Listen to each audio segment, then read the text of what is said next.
Yeah, live. This is your yeah. host, Tech, with co-host NFC Gameboy, what it is, what it do. and correspondent. The sensational one, Shin-Blade. How's everybody doing? We doing good. We doing well. Got a really big show for you, everybody. Today we got a lot of huge news and announcements to make, but real quick, this episode is called Paying Dues.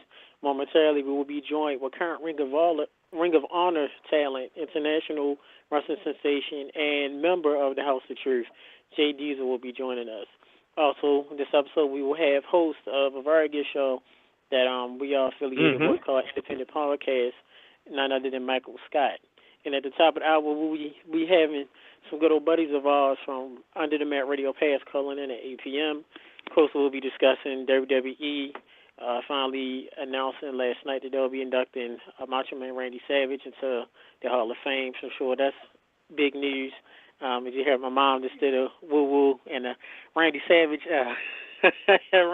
impression. So yes, my mom was very happy, as well as a lot of people. Yeah, everybody calls her Mama Tech. So yes, she's very happy. But real quick, and a couple surprises too. Real quick, you can follow the show on Twitter at @Tech_UTMR. You can follow NFC Gameboy at NFC Gameboy spelled correctly. Yeah, please do. You can follow the Sensational One on Twitter at Sensational One, SHINSATIONALONE. Spell it correctly. Sorry, Gameboy. Sound like one of the most Sesame Street segments. Yeah. Remember the Sesame Street segments we had to, spell everything out? Like the letter of the day? Kind of sounds like shit. Really, dude? Wow. Really? Wow. Real quick, okay. Also, please follow us on Facebook, Under the Mat Radio. Follow us on Instagram, Under the Mat Radio, all one word. If you need to email us with any business questions or any ideas that you have, please email us at underthematsradio@gmail.com. Shin-Blade, go ahead real quick. Let them know about the like page on Facebook and the YouTube page. Yes, we have a like page on Facebook under the URL, facebook.com/underthematradio. And on our YouTube page, look for Under the Mat Radio. You will see the three of us as picture, as the icon. And also my road trip blog is on under Shin-Blade on YouTube. Also, giving a big shout out to King of the Ring Customs on Twitter, which makes highly great WWE-esque action figures. So you follow them at KOTR_customs on Twitter. Thank you. Yes. Thank you very much. NFC Gameboy, anything you need to announce real quick? I know you have to take care of some business off folks, air. So. Usually we let our correspondent Shin-Blade take care of some things, but your boy right now is out.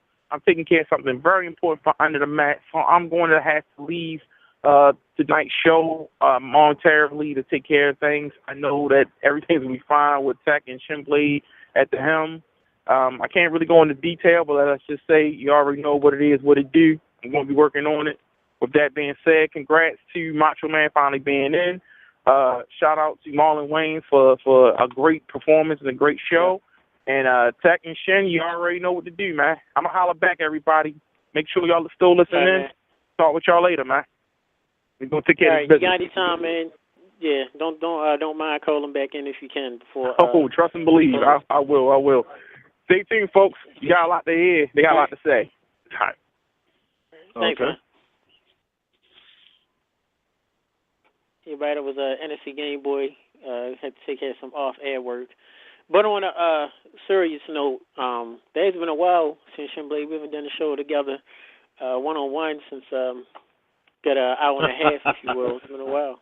Not hour and a half, I'm sorry, Bosh, but a year and a half ago. Well, the old days back quick, at the first station? Yes. Real quick, to take care of, sorry about that.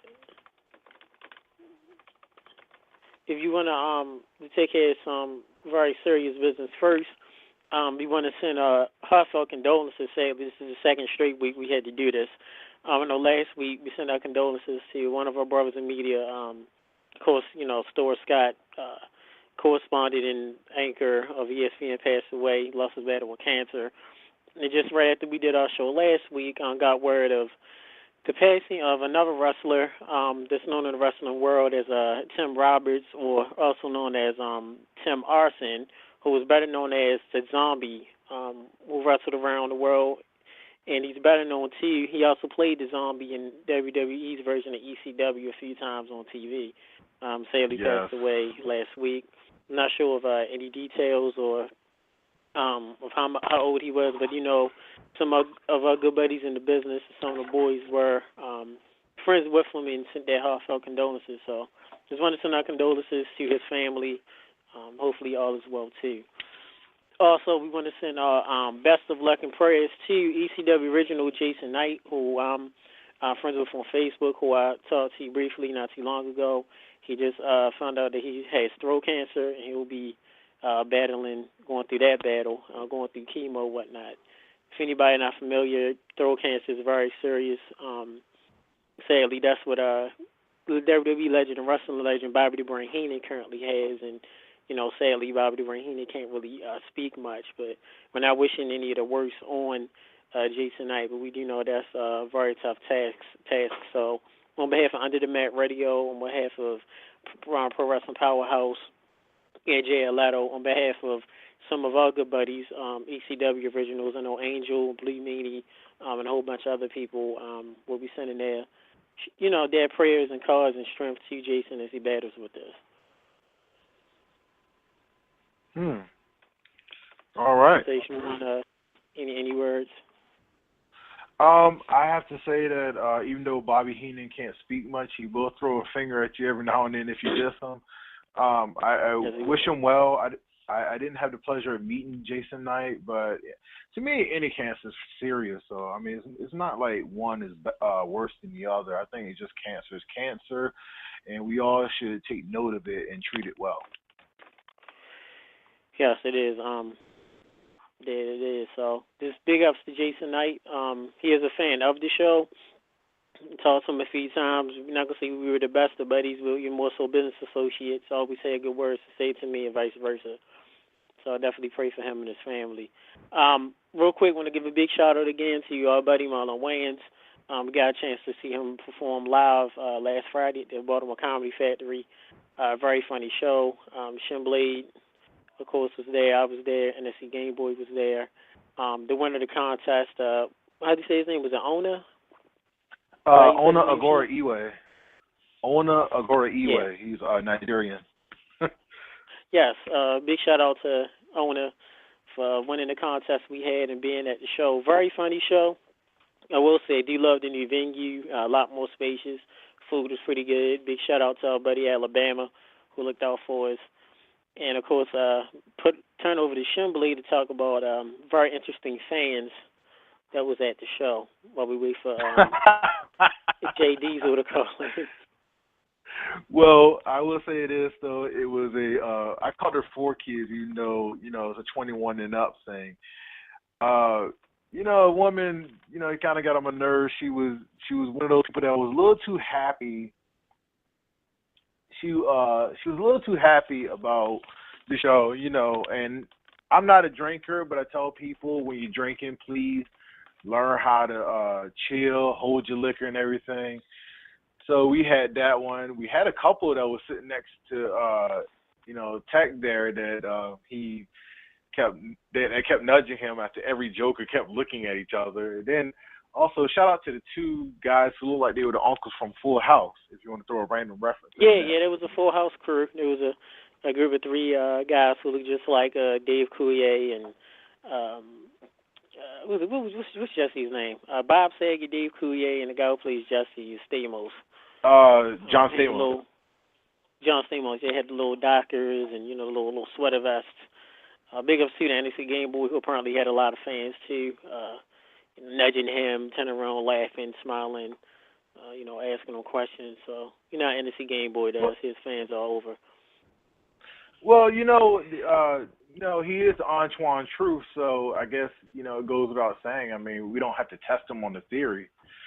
So, being an NSC Gameboy, we always going out to these shows or going out or even just hanging out around Baltimore anywhere. There's always somebody that's calling his name somewhere. Girls trying to get pictures with him or, just guys just know him from the past. Yes, definitely. We'll say thanks to Shin-Blade. We do have a signed book. Have Shin-Blade talk about that. Marlon Wayans is a new comic book that will prelude his new movie that's coming out soon. Shin-Blade, what was the name of it? I think it was like Afro Jones or something. I got to take a look at a picture on here to see if I can find it.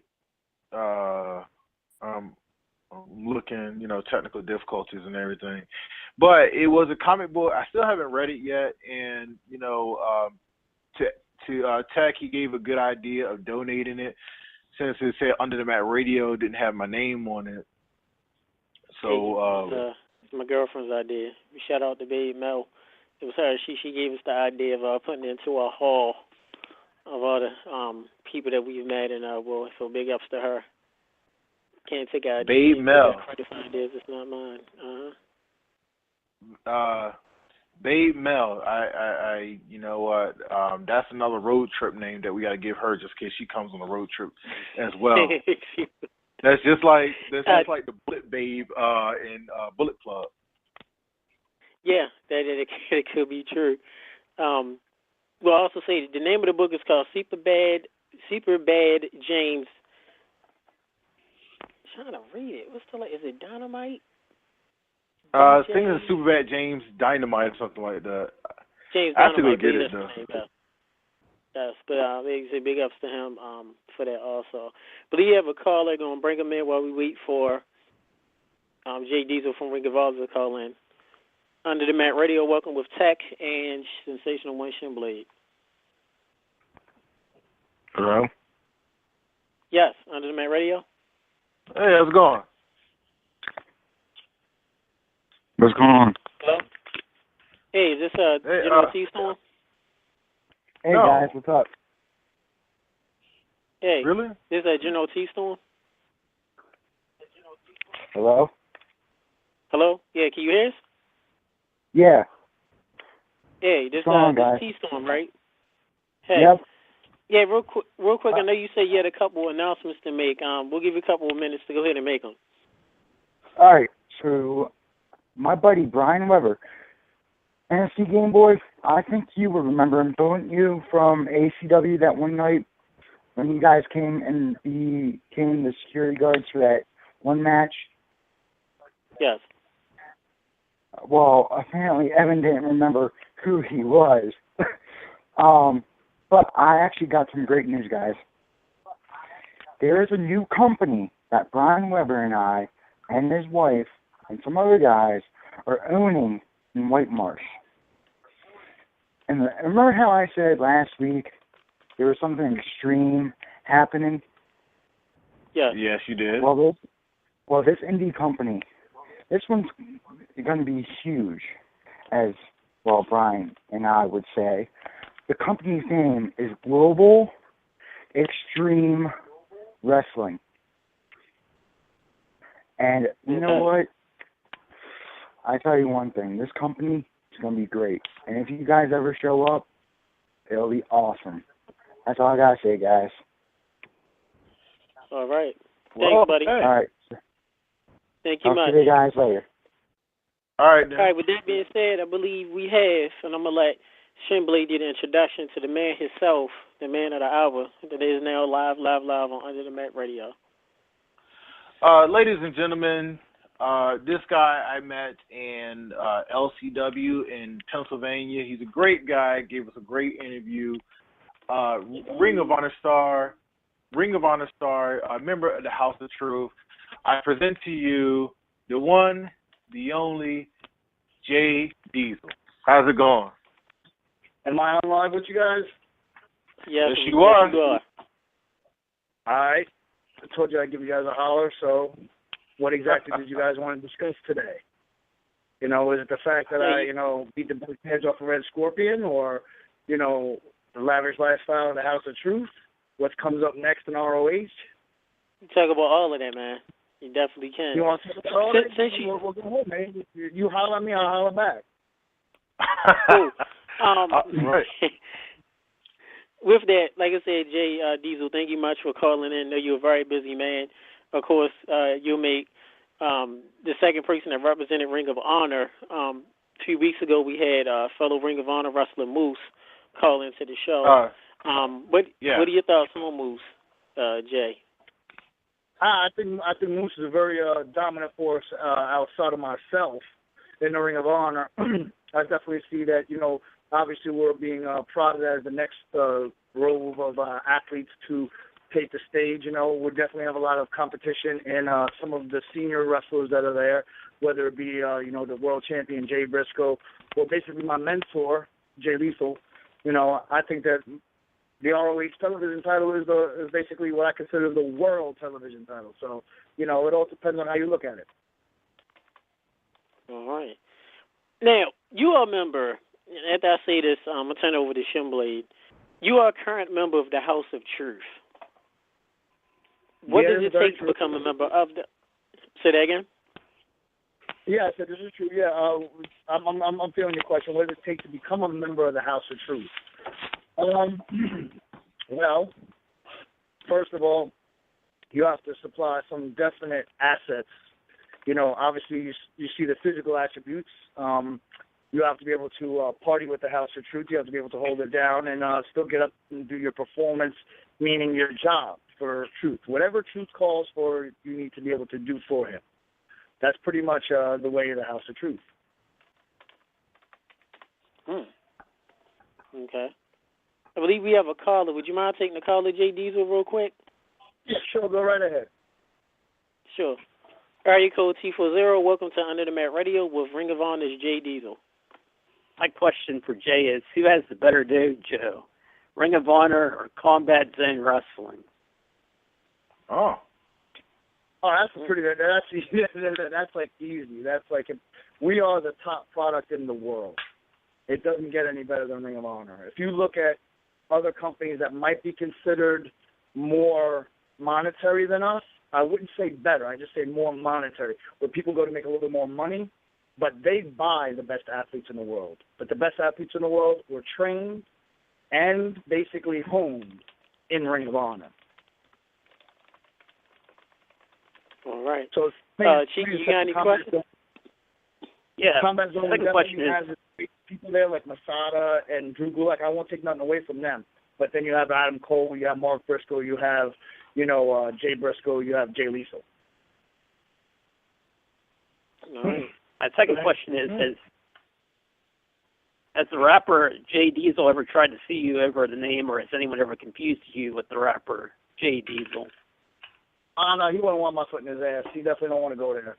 Anyhow, I'm not rapping. I'm wrestling. There's a big difference between rapping and wrestling. He can stick to, spitting words, and I'm considered to throw punches. All right. All right, thanks, Cheeky. Yeah, thank you. Thank you. All right, go ahead, Shin-Blade. Honestly, that was my question right there, because when I first heard of Jay Diesel, I did a search on him on Google. The first thing that came up was the rapper, and I'm thinking, like, we're going to have to get these two guys together and brawl it out. But as what Jay Diesel said, he's going to kick his ass, so I don't have to ask for that. But my question for Jay Diesel is that, what made you get into wrestling, period? I mean, what were your influence that would make you, a wrestler? Well, it's pretty plain and simple. I got tired of the grind. I did have love for the sport of professional wrestling, and believe it or not, it came from my female. She definitely got me in touch and hooked me up to make all that happen. And, it was my job to take it to the next level. So she kind of opened the door for me. And, from my first point on out, then, believe it or not, Adam Cole and Samuel Callahan took me under his wing. Currently, Solomon Crow and NXT, they took me under their hand. And the next thing I knew, I was wound up in the lap of Delirious. And that man has changed my life more than anybody. So that's kind of how my stint in wrestling went. Okay, well, my follow-up question is regarding the House of Truth.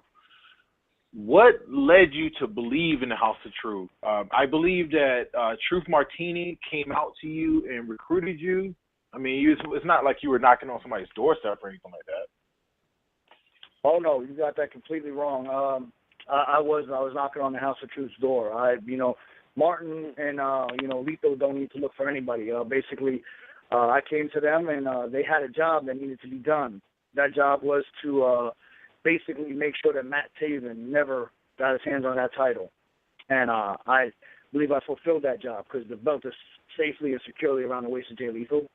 And then, I vied for basically the knowledge to the House of Truth. Because if you look at it, like I said on our previous interview, Michael Elgin, Roderick Strong, even Taven himself, who was once a member of the House of Truth, he was able to obtain gold. But that was all because of being a part of the House of Truth. Okay. Tech? Yeah, with that being said, too, Jay, you wrestled in a lot of different promotions. You wrestling, it being primarily with Ring of Honor. Explain to us, is there a different mindset, a different preparation that you go about when you have to wrestle for Ring of Honor that's different from all the other promotions? In a certain extent, I'm not going to take anything away from any other promotion, but you have to look at the quality of guys. Like Ring of Honor is basically able to cull all of the guys and pick from the best of the best. And it's an elite company. It is the supreme company in the indies.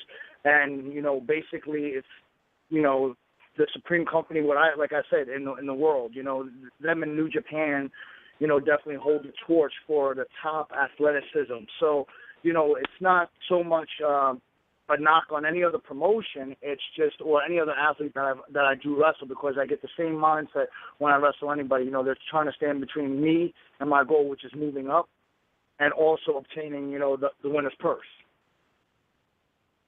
Okay. All right. With that, too, of course, I know you've been a fan of wrestling all your life, correct? Yes. Okay. A lot of times we've had a lot of legendary guys on the show. We had the Paul Orndorffs and the Harley Races and Dr. Tom Pritchard, and you hear like a lot of legends in the sport talk about the difference of wrestling today as it was back in the day, in the glory days. What is your honest opinion of the current product now as it was when you grew up? As far as, I'm just going to once again stick to our product, the Ring of Honor product. I feel that it's, once again, like I said, the strongest product. It's the most competitive thing out there. It's that true fight. If you want to call it, there's a word for it. They call it fighting spirit in Japan. And I feel that Ring of Honor shows that the best way. I think that's why our fans feel that we leave everything in that ring. Okay. All right. We don't really hold anything back. It's one of those things that, when the producer comes to us, he will, or, if you want to call him the booker, he makes sure that, we put on the best performance possible. He is, his heart, and that's it, this company is his heart and soul. He breathes it. Right. And growing up with wrestling, who were some of your favorites and some of the people you couldn't stand growing up in wrestling? Okay, you hit one of them right off the bat. I was a big Paul Orndorff fan. I was a huge Rick Rude fan, Bill Goldberg. And, as I moved into Ring of Honor, I really, I'm going to be wrestling one day soon enough, but, I don't want Jay Briscoe to think too much of him, but I definitely think that Jay is a hell of a fighter. And somebody who was a previous wrestler in Ring of Honor, Davey Richards. So, I definitely have all of those guys. Two of them I currently have in my sights, Davey Richards and Jay Briscoe. And obviously Lethal is my mentor, so, there won't be no fighting between me and Lethal. So, but obviously I have a tremendous amount of respect for him, and he is teaching me the world. So, if you go back to Survival of the Fittest, I believe it's 2012 when Lethal actually beat Davey Richards.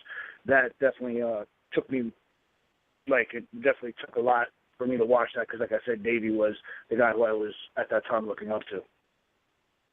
Yeah, and real quick before I turn it over to Shin is we will say that, we've had Davey on the show, and we will mention that a lot of people that Davey Richards associate with are pretty good guys like you are and pretty straight shooters. So I don't think we've came across anybody that's been affiliated with Davey Richards that, that won't speak their mind and be very forward with, how they feel. Thank you. Yeah.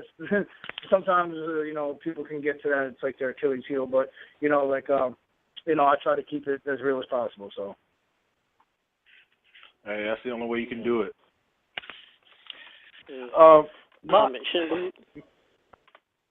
My thing for you, for Jay Diesel, I'm going to ask you this, and it's the beginning of the year. I know you're in the House of Truth and everything, but I want you to get deep into the House of Truth. Tell me what it means to be a member of the House of Truth. Let's say if there was a wrestler or a fan that wants to be in the House of Truth, what does it take for one to be that member? Is it like an initiation, or is it some kind of process? Is it some kind of bowing down and believing to the Book of Truth and Truth Martini? What does it encompass? That's a journey that I had to take upon myself, and that's basically if you ever hear like fraternity, where certain things are not allowed to be said. That's part of that. I cannot divulge that type of information. That would be like me giving top secret information away. So I definitely can't go that route with like divulging everything. Somebody would have to step up and prove their worthiness through action. So like I said, that would not be looked upon too kindly if I was to just give that away. That's kind of like part of your little oath that you take when you become a member of the House of Truth. Yes, I get it, because you don't give all your secrets away. So I was just asking to see if it was a journey, was it a declaration, or any of that nature. And I think, and that I wouldn't say think, but I know that you answered my question. So being that said, there is a guy that I seen you face, and I seen you kind of turn on him in November, and you faced him, and you had some pretty strong words for him in our interview at LCW of Red Scorpion. Now, he has seen this interview, and he had some words. I'm not sure what they were, but he wanted a rematch, and he really wants to get back at you. He thinks that, he was robbed or he was let down or anything of that nature, but he took seriously your words that you had on the interview that we did. Yeah, he got beat. Yeah, you keep on saying faced. I said I beat him. Like 1, 2, 3. I threw his big ass through a chair. Still there? And that's how that he got 1, 2, 3. I don't know how he faced me. He didn't face nothing. He got beat. And if he wants to, then the time before that, he got mad because I handed him some tough love, and then he's gonna come back and he wants to face me. And what happens when he faces me? He gets beat. So now he wants like a third time, like this is like a three-peat. You know what I'm saying? Like I don't know how to put that. If he wants to come back and get some more of what he got last time, Clever Lang said, said it best. Like I'll beat him like I did last time. They ain't gonna be no sweat off of my back. So, he can step up as much as he wants. Step up just to get knocked right back down. All right. Well, like I was saying, I got dropped, so I didn't hear anything about step up and everything. So, like I said, I think you guys are coming together on February 14th at the next show. Can you go ahead? Yeah. I was gonna ask. The first match was a normal match. Now, did the Perfect Owner, the GM, put together this match as a special match, like a street fight? As of right now, I believe that it's supposed to be a street fight. I don't know. So, like the card says, it's subject to change. But as of right now, it's going to be a street fight. Which obviously, I don't know inter-realm character or being like the Red Scorpion. I don't know exactly if he's used to street fighting. I don't know what they do in the realm of the Red Scorpion's world. So, but in my world, I know what a street fight is. The House of Hoopla, we know about plenty of street fights. So, he could try to fight me, just might wind up getting his ass whooped. Speaking of that, Jay, I believe. Sorry, Shin. Speaking of that, Jay, the person you will be facing in a street fight is live right now, Red Scorpion. Red Scorpion, welcome to Under the Mat Radio. Jay Diesel has some words for you. We're going to give you this time now to reiterate and say how you feel. Jay Diesel. You think you're just going to come into Lancaster, place where we're both from, and beat me like you said? You beat me in the ring. 1, 2, 3. You use underhand tactics. And that's okay. You know why? Because come February 14th, Valentine's Day, okay, hearts will be broke that night. And I'm going to snatch that heart right out your chest, and I'm going to consume it whole. Because that's what you did to me. When you stabbed me in the back and I lost that championship I lost my championship shot, that is, to Rhino, you broke my heart. We were like brothers. And now I'm going to break yours. You can speak now. Ooh, fighting words. What do you say? I heard blah blah blah blah blah blah blah. Something about his heart, and then something about him losing his championship shot. So if it's gonna be Valentine's Day, I can bring him some cheese for his wine. So he can whine all he wants, but the first time I kicked him in his ass, the second time I whooped his ass, and the third time, I'll break his ass. So, it's going to be pretty plain and simple that the Red Scorpion, he's kind of like a shellfish. We could just cook him up and eat him for dinner. It's not going to be no problem. Yeah. Red Scorpion, Jay called you like a shellfish. He did. He's in the right family, at least. But I tell you what, Jay, you talk, but that's all, it's time to back it up now. And yes, 1, 2, 3. Exactly. 1, 2, 3. 1, 2, 3. Yeah, put your hands through your chin. 1, 2, 3. No, there was no talking there. In the first event, I threw you on. Remember you just said I cost you the title. So what talking have I been doing? It's been all action. You tell me what talking I've been doing. I've been whooping your ass time after time, and you just keep coming back. So it's all right. You could just keep on coming back as many times as you like to, and I'll just keep on, putting my foot in your John Brown hind parts. Okay, sounds good. Because February 14th, we'll see if you can do that. All right. Oh yeah, that's why I'm gonna show up. I want the big end of the payday. Because you want to use chairs? I can use chairs too. You want to choke? I'll choke too. You want to use ladders? I'll use a ladder. You want to use tables? I'll put your ass through a table. Bring your car. I don't care. And check this out. When I'm done, I'm gonna stick your ass in a trash can because that's exactly what you are. It's trash. All right, yeah, well, you got beat up by some trash, Just think about that. No? I don't care. Oh my goodness. Red Scorpion, before we let you go, Jay Diesel called you a shellfish. What animal or insect or creature would you compare Jay Diesel to in your mind? Lion. What kind of creature do I consider him in my mind? Well, he claims to be a lion. Okay, you see his T-shirt, top of the food chain, he says. Top of the food chain. Exactly. Well, guess what, Jay Diesel?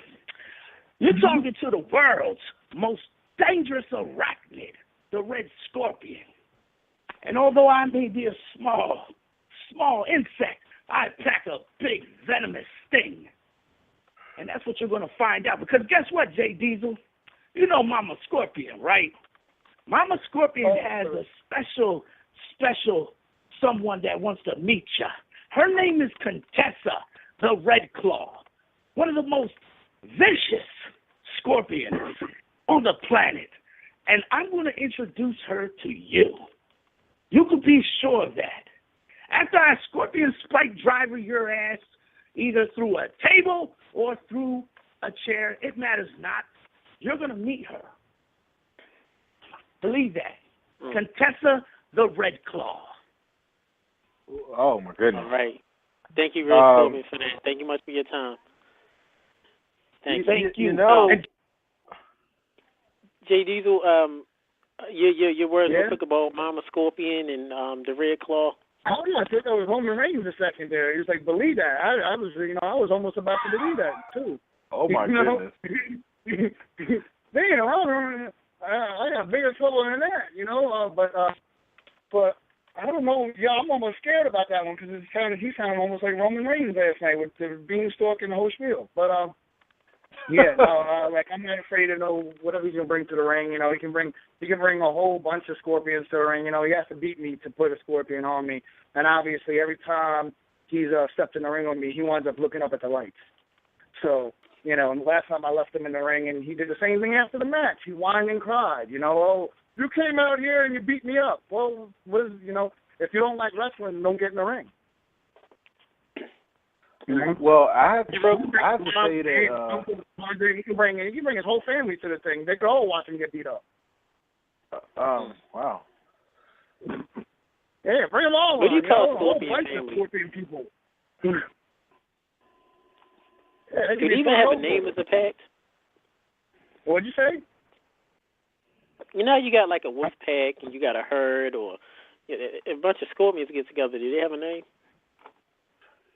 Losers. Or are the scorpions?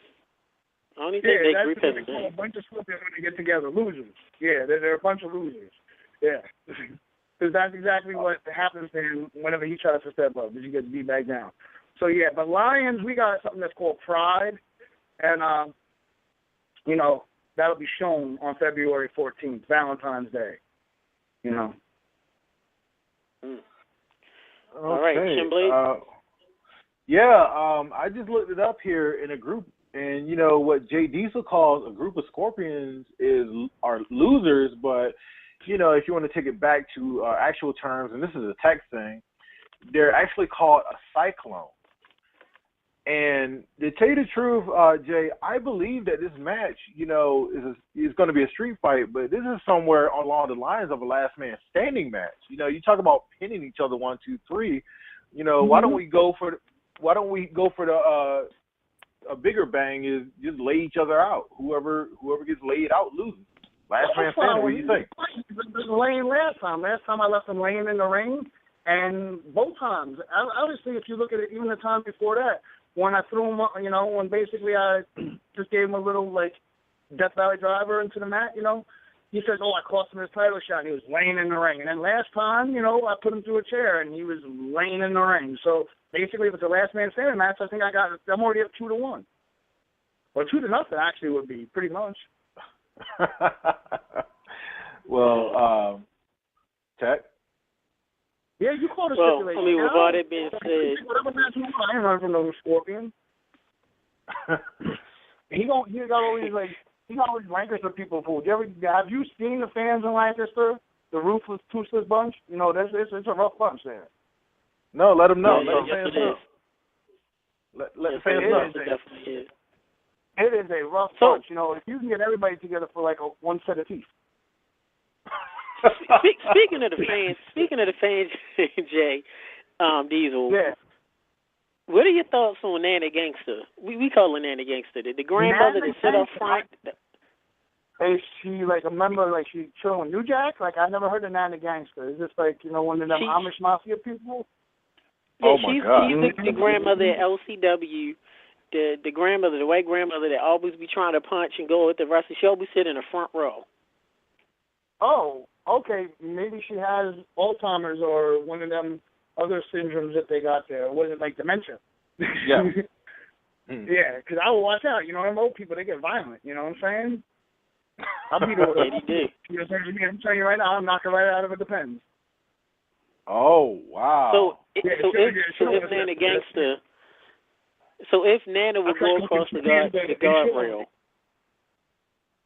So you have no problem with taking care of it.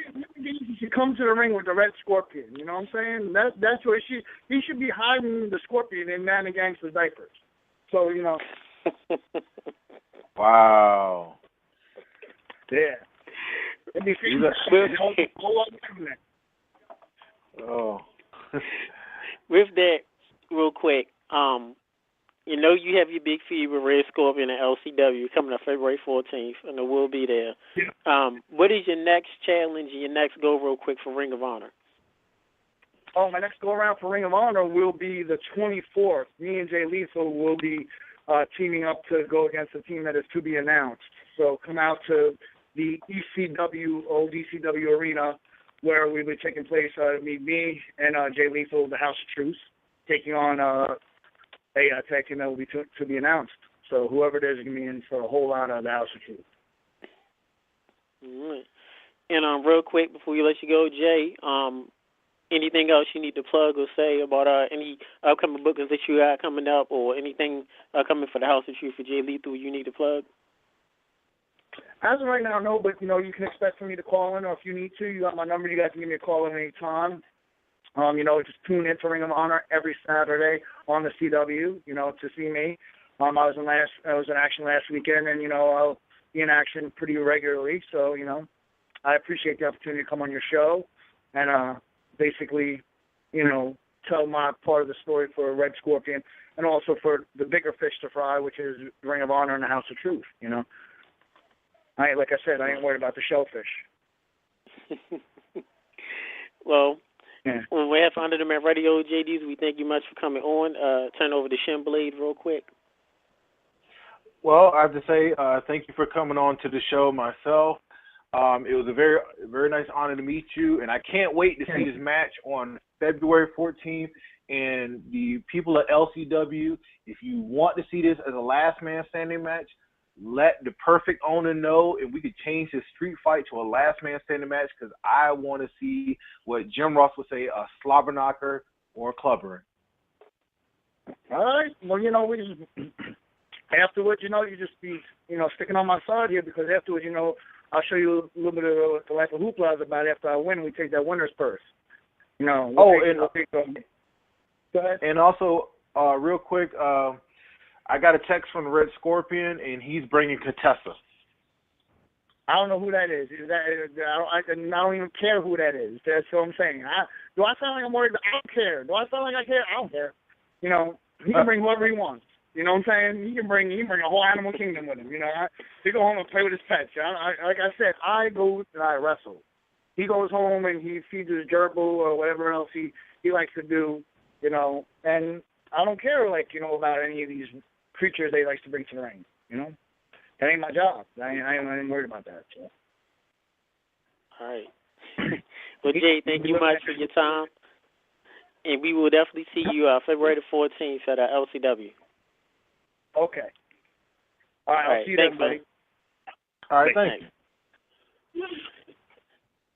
Everybody, that was Ring of Honor talent, and also talent from around the world, Jay Diesel. And also we thank Red Scorpion for calling in to defend himself in that match that we saw at LCW, where Jay Diesel did turn on Red Scorpion. Shin-Blade, your thoughts real quick on the interview? I got to say, from the confrontation of both of them, you know, to tell you the truth, with Red Scorpion, I'm waiting for this match to happen. I think personally they need to knock each other the hell out. I don't think a street fight is big enough to contain these guys. I think just like a knockout match, because, you know, again, somebody's going to get pinned or somebody's going to interfere. And like I said, the last man standing match is a blow-off match, so we should let everything fly. Mm-hmm. Last man standing. You said knockout match. Not sure what a knockout match is, but last man standing definitely. No, I said knockout. Suit for it. Yeah, that could work. Well, yeah. What was that? No, I just said like knockout match, like, you know, just like in Japan for wrestling. But you know, hey, I'm looking forward to it. You know, LCW show. We're on the road February 14th. Valentine's Day, unfortunately, for me, well, fortunately for me, I have something to do instead of going out and dating with the chocolates and everything. Tech, you have a Valentine, right? Of course I do. Yeah. Definitely a Valentine. But we really don't get too caught up on the traditional of Valentine's Day, so should be every day instead of just one day a year. And it's on the shortest month, of the year too. So. Well, not to bust anybody, Tech. Really, I say the same thing too. But the ladies always tell me that it's a load of crap and this, that, and the third. But I really don't care. I think it's a fake holiday anyway. Just to buy stock value. Marketing ploy, just to get more money. Anybody out there that got Valentine, a girlfriend, boyfriend, husband, wife, should be like that every day. Yeah, shouldn't have to wait one day out of the year on the shortest month of the year to show your love. With that being said, we're currently waiting for Michael Scott to call in and talk about his show that we definitely are affiliated with. Well, that to me, like you said, we don't celebrate it, but I got a double-edged sword here. Like, if I have a girl and I'm not doing it, she's gonna look at me like I'm the worst guy in the world. Sounds like something else you need to talk about. I'm cool on my end. Gotta make sure you cover your ends. Well, fortunate with me, I don't have anybody. Well, fortunately for me, I say, yeah. Hey, it's a day. You ain't got nobody, there you go. Hey, more fun.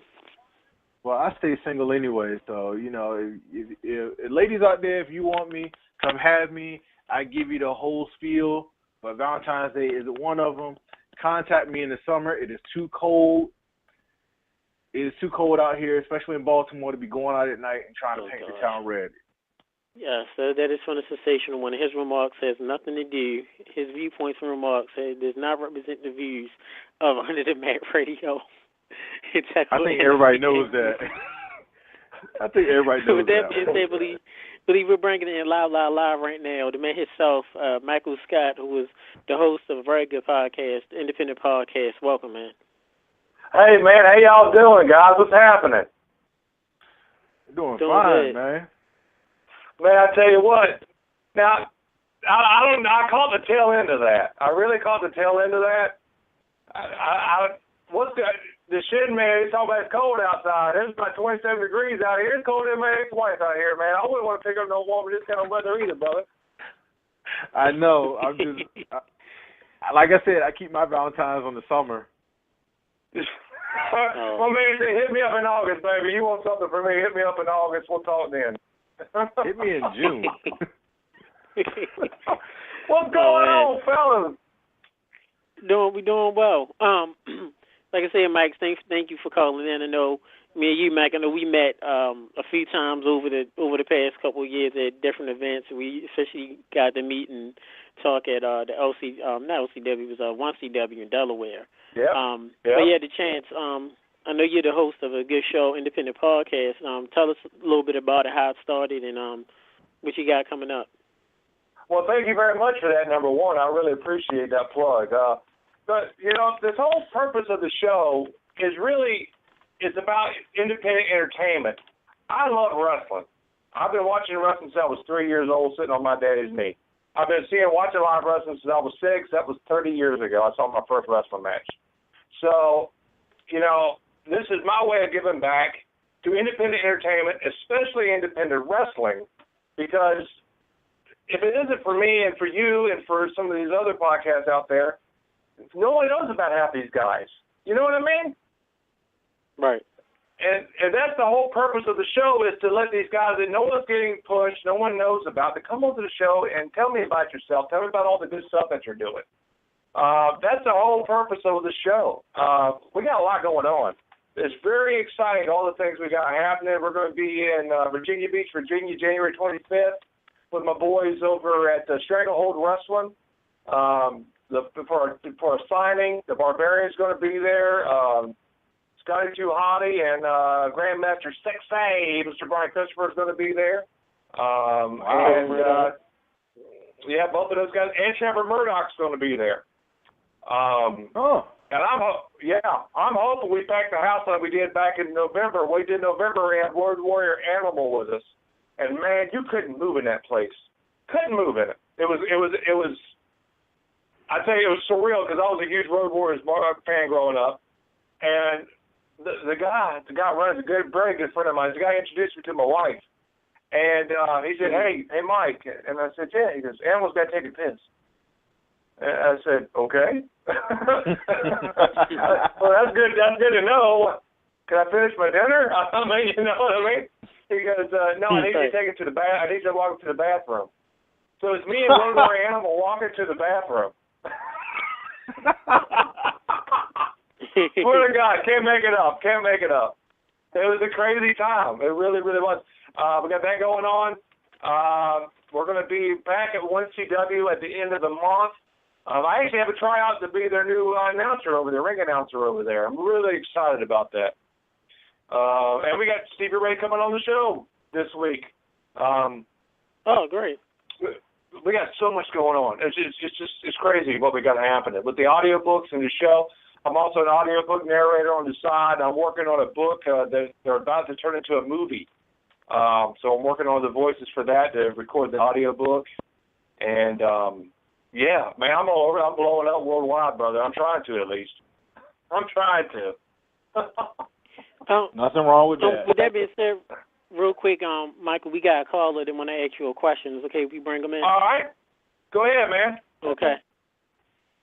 All right, Cheeky, welcome back to Under the Mat Radio with Michael Scott. How you doing, boss? Michael is, as a guest. My question for Michael is, has a guest ever been thrown off the show, or has a caller ever been thrown off the show for being too controversial? Say it one more time, boss. I didn't get all that. Has a guest on your show or a caller on your show, your podcast, ever been kicked off the show for being too controversial? No. I've never kicked anybody off the show for being too controversial. In fact, I like controversy, to be honest with you. I think in fact he loves it, because I was on the show yesterday and we talked about a few things in wrestling that I guess WWE didn't want to hear, just like what I said about Nikki Bella. Oh, really? You remember that, where I was? Yeah, I remember that. Yeah. Hey, you know what, man? This is last time I tell you, we live in America. We can say what we want to say, talk about who we want to talk about. You know, I don't have any controversy. I love controversy, actually. To be completely honest with you, I dig it. Because that makes people want to listen to my show. So I'm all about controversy, brother. Bring it on. Yes, and is Cheeky still here? Yeah, I'm still here. Yes, he definitely is. Cheeky, did you have another question for Michael? Final question is, what is the favorite podcast that you've done? Like, what is your favorite guest, or what would be the best episode worth listening to if someone had a limited amount of time to listen to your show? I would say the episode we did with Abdullah the Butcher was probably the highlight of everything I've done. That was awesome. That was probably my favorite, just because I'm a big Abdullah fan personally, and I got a lot of childhood memories with my father, God rest his soul, watching Abdullah, and the fact that he wanted to talk to me was really honoring. Did he fork you? Did he fork me? No, it was on the phone, so he really couldn't reach for it. But he did. I will tell you, you guys ever heard a funny Abdullah story? This actually happened. Yeah, go ahead. I'll tell you a funny Abby story. This is how far this goes back. I was 13 years old, and he came to town at the Warner Robins Civic Center. I'm from Warner Robins, Georgia. And my dad was with us, and we had front row seats, because it used to be $5, you get front row. Or no, excuse me, $10 you got front row.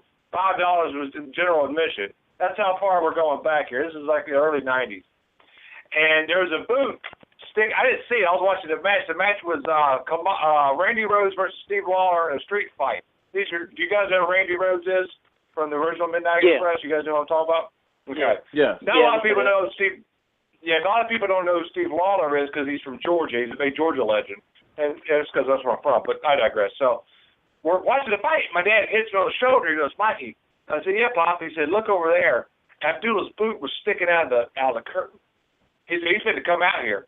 They start to fighting, and he starts whooping everybody's ass. I mean, he's whooping he was beating up the referee. He hit a referee with a 2x4 and a trash can. This is 93. You know what I mean? And so my dad and I were watching another fight going on the side, and my dad said, Mike, turn around. Abdullah was backing up towards me. He was fighting the guy. He didn't see me. I was behind him. And all I saw was this big red ass coming towards me. I was like 12, 13 years old. I weighed about $100 pounds. My dad picks me up and throws me over the shoulder. They're fighting on my seat. I still have the jacket. It's got Abdullah's blood on the jacket. Wow. So you got Abby blood on your jacket. You took roll your animal to go help him take a piss. What a way you I've led a very interesting life, brother. I've led a very interesting life, man. Thank you much for that. Real quick, before we let you go, Michael, let us know what you got coming up on your show. This week we've got 1CW owner Stevie Ray Styles coming up. My big buddy Eric Nelson from Stranglehold Wrestling, the guy we're going to be with on the 25th, is coming up. And also, my man Shin-Blade is coming back on Monday night. I'm very excited about it for round 2, brother, round 2. And let me tell you something. My wife and I were talking, and we were going to say this, and I want to do this live on your show. I'm giving you the whole crew there under the Mat Radio, Tech, NEC Gameboy, Shin, the whole 9 yards. Guys, all 3 of y'all, at one point I want to get us all together on a show and do an independent wrestling roundtable. I'd love to do that. Man. We'll love it. And that's great. We're definitely for that. And we'll tape it, and we'll get it going, man. I would love to have you guys on the show one day. Well, I got to tell you, though, thanks for plugging, and parents get the 4 kids, cover them ears real quick. But like I said on Facebook, round 2, motherfucker, let's go. I'm all about it, man. I'm all about it, guys. You know what? I love what you're doing. Now go, Michael. Go and finish. I love what you guys are doing. I'm a big supporter, and I got to tell you something. I was right on Facebook. I got to go hang out with you cats because I tell you what, I got to dress like Tech. Tech can dress. I don't know that. When I met Tech, right? I thought Tech was either a pimp or a preacher. I didn't know what it was. He was dressed up in a long suit. You know what I'm saying? I want to look like that. I just can't be black and have glasses. But I want that. I want to have it. You know what I mean? My brother knows how to dress. My brother knows how to dress. That's what I'm talking about. Well, God, I tell you what you're doing, man. Thank you.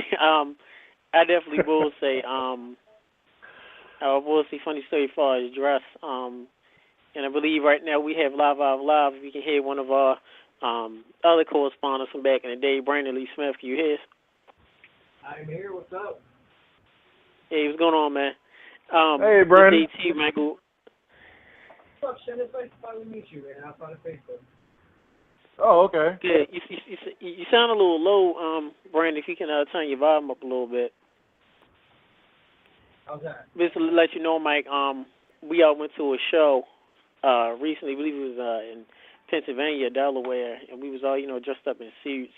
And we go backstage and meet up with the wrestlers. There was a bunch of people running in the back, and they kept, running around, moving stuff and what have you. And we're doing a couple interviews, and the guy said, they thought we was some of the inspectors and inspect the building for like mold and dirt and dust. Yeah, I remember that. We're a radio show crew, and people running around and cleaning up and inspecting mold. And if I would have knew that ahead of time, we would have played along with it for a bit. But it was hilarious. She thought that. We picked up the rug. This is a fire hazard. You need to get this out of here right now. Tell him, say I'm the building inspector of this joint, and I want somebody to bleed tonight, damn it, or I'm not gonna put a result next time you guys come into my building. Just tell him straight up, play it. I'd play it to the hilt. I'd play that to the hilt. Yeah, you definitely gotta do that. Brandon Lee Smith, can you hear us now? Yeah, I can hear you. Can you hear me? Oh, yeah, okay. Yeah, you sound a lot better. A lot better. All right, real quick, we got everybody here on right now. We want to turn this over to a good discussion hour. And the first topic we want to discuss, and Michael, you're welcome to stay with us as long as you want. Thank you. Love to. Of course, Brandon Lee Smith, one of our correspondents. He was with us when we had our good friend Landy Powerful on, and his dream comes true. Finally, WWE officially announces that they're inducting Randy into the Hall of Fame last night on Raw, if anybody watched it. Of course, the news broke earlier. TMZ released it. A whole bunch of other websites. Oh, my goodness. Released it. Real quick, I'm going to ask, ask Brandon Lee Smith your thoughts of WWE finally inducting Randy into the Hall of Fame. And after that, I'll turn it over to Mike and then you, Sean. Well, I'm glad it finally happened. I think it's way past due. I thought the way they did it was kind of weird with the announcement because, of course, WWE leaked it to TMZ so it would get out because they wanted to compete with this football game for ratings. I don't know. The way they did it was kind of odd, but I'm glad it's happening. I mean, the fact that he's finally going into the Hall of Fame overshadows everything else. So I think it's good. I'm not sure how I feel about Hulk Hogan inducting him. I mean, but Macho Man should be in the Hall of Fame. He should have been the first one in the Hall of Fame, honestly. Michael, your thoughts? Yeah. I go to bed too early in the night, so I don't get a chance to watch Raw anymore the way I like to. But I did see that today, and it was real touching. And I'm right along with my man over there. It's long overdue. The fact that TMZ was talking about it is a testament to show how much he had an effect on pop culture as a whole.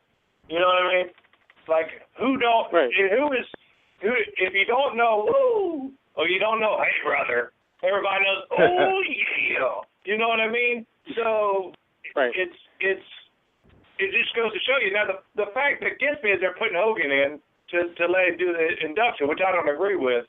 It should be Lanny. And the only thing that I can think of is Lanny's going to accept the award for the family. That's the only thing that I can think of.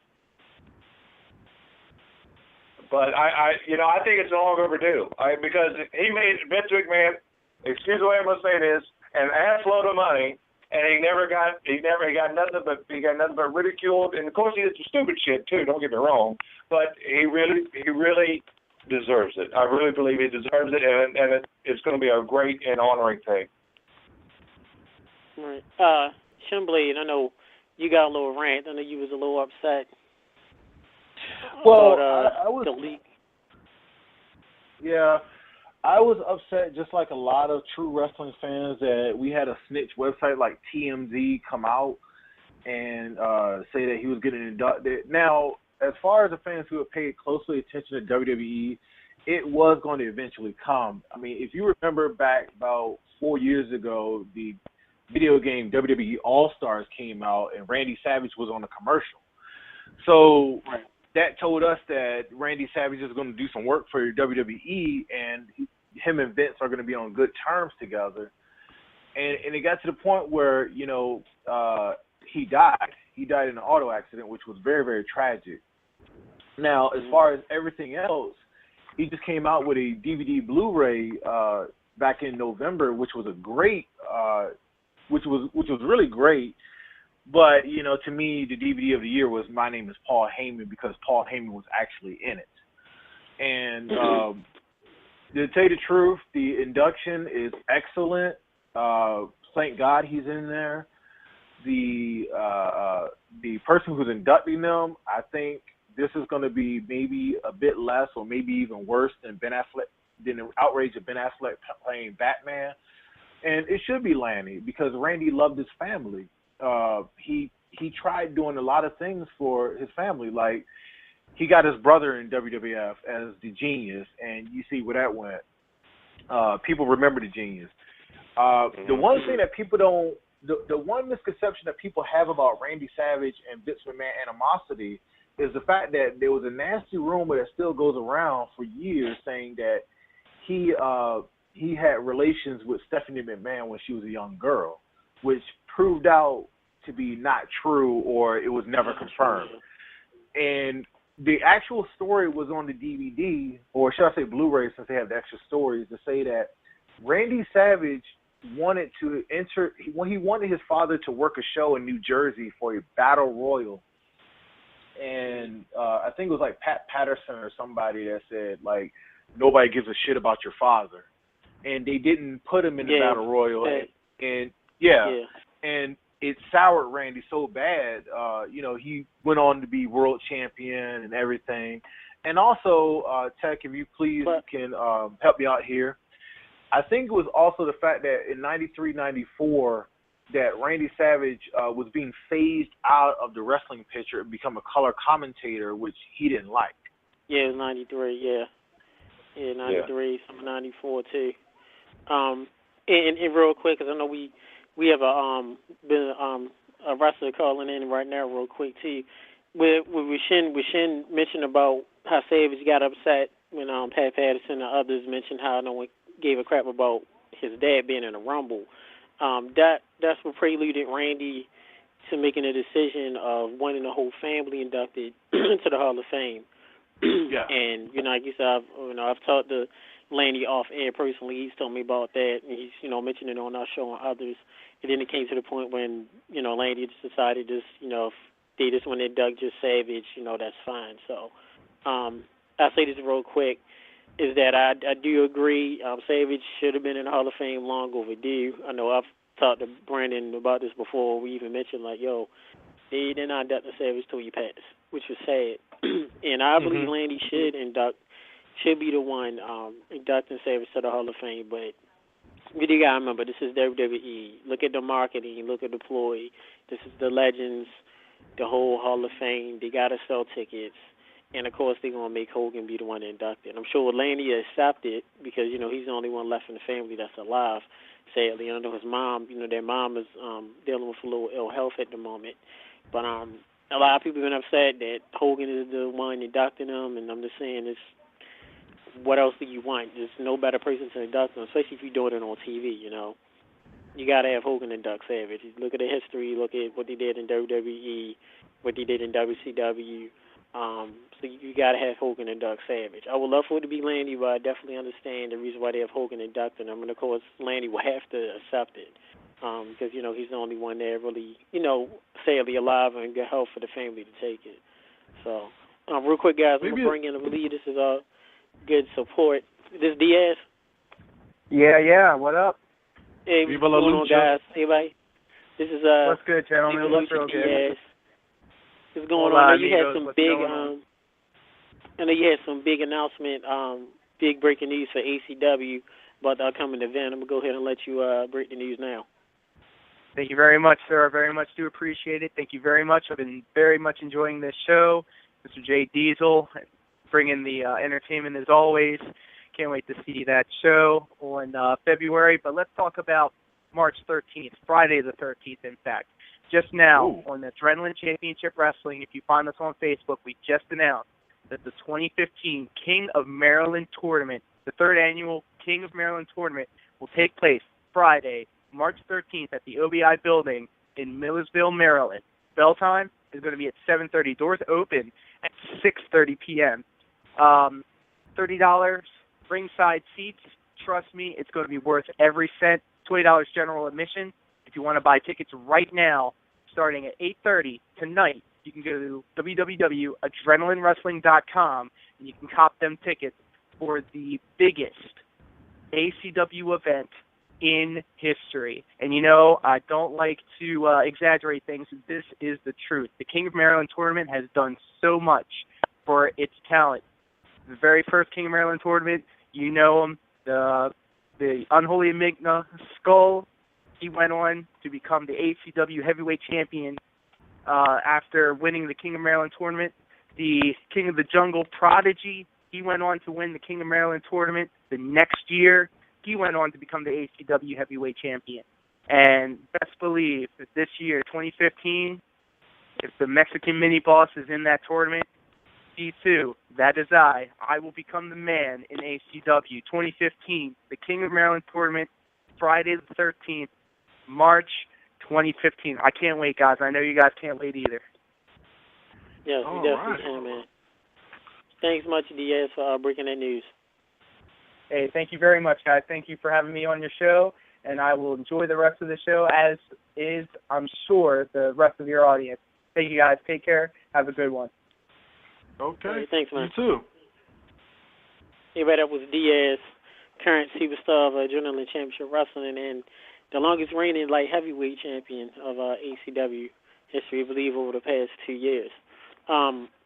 Real quick, any more thoughts of Savage getting inducted into the Hall of Fame? Or if y'all want to, who else do you think might be getting inducted this year? Anybody? I have no idea. I was having a hard time earlier talking to somebody about this. Who's even left to really? I mean, they need to get Ivan Koloff in there, but he should be a headliner, I think. Elizabeth, maybe. I don't know. I'm guessing they're probably going to do Sting next year if they're doing Macho Man this year. So I don't know. It seems like they're getting to slim pickings now, and they're running out of big names to induct. Well, I will say that, and I hate to bring spoilers because I bought this and I heard the news a lot, but I think this year, since it's going to be in San Francisco, they're going to get legend Ray Stevens to be inducted in the Hall of Fame. Because he was a big deal in the San Francisco area, and I think Pat Patterson is going to end up inducting him.